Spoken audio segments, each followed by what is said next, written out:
Action. Changing this tax credit could further reduce child poverty. Gabriela Cruz Martinez, personal finance writer. Key adjustments to Earned Income Tax Credit (EITC) could help lift millions of children out of poverty in the US, according to a new study, especially helping Hispanic children and children in immigrant families. Increasing the EITC benefits by 40% and dropping the social security number requirement would lift 2.09 million children from poverty, according to a study led by diversityDataKids.org, an initiative of Brandeis University that would result in a 23% poverty reduction for all children in the US, with a 28% poverty rate drop for a Hispanic children, a 37% decline for citizen children. In mixed status families or households with an undocumented member, and a 80% drop for non-citizen children in mixed status families or households with an undocumented member. The research builds on a 2019 report underscoring how immigrant families continue to register among the highest poverty rates, with the current EITC requirements excluding 1.89 million children in immigrant families. The EITC is one of the main programs that we have in the US that is among the most effective programs for reducing child poverty. Dolores Acevedo Garcia, director of the Institute for Child, Youth and Family Policy at the Heller School for Social Policy and Management, a Brandeis University, and co-author of the study, told Yahoo Money, yet one of the very serious gaps is that it excludes many immigrant children and families, and that has not nearly been discussed enough. Who has access to EITC? The Earned Income Tax Credit is available to low to moderate income working households whether or not they have qualifying dependents. In the 2018 tax year, the EITC reached 22 million working families and individuals. According to the Center for Budget and Policy Priorities, it also lifted an estimated 5.6 million households from poverty, including 3 million children, reducing child poverty more than a quarter in the US. In combination with the child tax credit, the EITC lifted another 16.5 million people and 6.1 million children from severe poverty. The credit also has bipartisan support, Acevedo Garcia said, because the program is based on work it's meant to supplement earnings and encourage work. For instance, the credit amount depends on earned income, filing status, and number of dependents per households. For 2021, qualifying dependents include children under the age of 19, students under age 24, or dependents with a disability. According to the Internal Revenue Service, folks with one child could get up to $3,618 in refundable tax credits, and those with 3 or more qualifying children up to $6,720. While the EITC rules changed for the 2021 tax year by increasing the amount of credits and eligibility rules for taxpayers with no qualifying dependents, researchers argue that more needs to be done to reduce child poverty.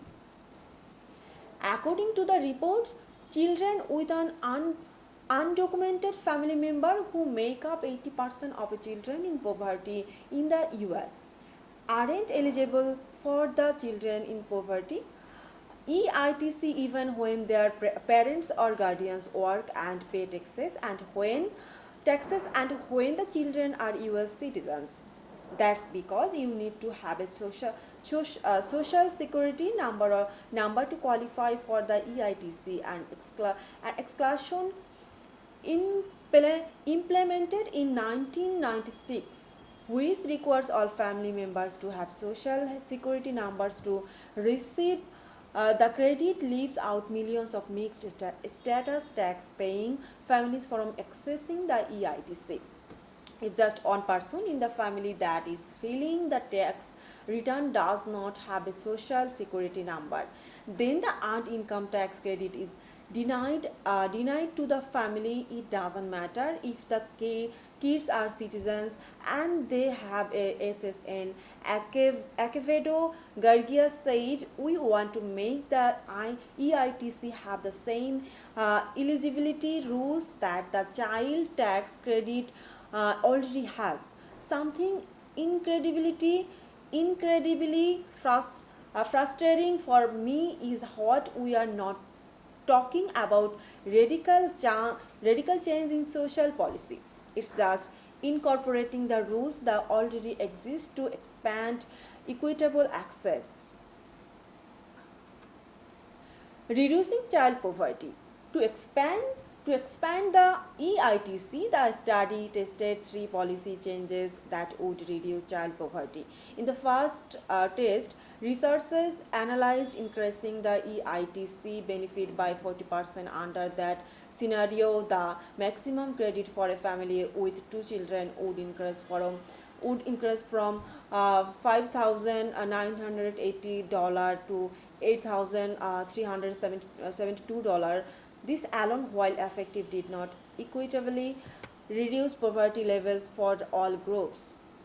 The proposal would lift 1.34 million children from poverty. Reducing the poverty rate by 15%, the poverty rate would fall 8% for citizen children in mixed status families, 6% for non-citizen children in mixed status families, 1% for citizen children in families with undocumented members, and 0% for non-citizen children in families with undocumented members. Hispanic children would see an 80% poverty reduction compared with a 18% reduction for white children and 90% reduction for black children. In the second scenario, the EITC was increased by 40% and the SSN requirements were eliminated for parents but not for children. The result showed that approximately 2.02 million children would be lifted from poverty, reducing the poverty rate by 22%. This also had a large effect on citizen children in mixed status families or households with an undocumented member. The poverty rate would decline 33% for citizen children in mixed status families, 9% for non-citizen children in mixed status families, 42% for citizen children in families with undocumented members, and 7% for non-citizen children in families with undocumented members. The Hispanic children poverty rate would drop by 27% compared with 19% for white children and 20% for black children. In the third and final scenario, all credit was expanded by 40% and the SSN requirements were eliminated for both parents and children. Under this test, an estimated 2.0 million children would be lifted out of poverty, shrinking the overall poverty rate for children by 23% and especially helping non-citizen children. The poverty rate would decrease 34% for citizen children in mixed status families, 16% for non-citizen children in mixed status families, 4% for citizen children in families with undocumented members, a 20 and 23% for non-citizen children in families with undocumented members. The poverty rate for Hispanic children would fall by 28% versus 20% for white children and 21% for black children. We could reduce child poverty rates substantially for citizen children that live in families with undocumented family members if we made those families eligible for the EITC said Acevedo Garcia, Garcia, that has very broad implications obviously for those kids and for the Hispanic families, because a very large number of Hispanic kids, especially Hispanic kids in poverty, are citizen children that live in families with undocumented members.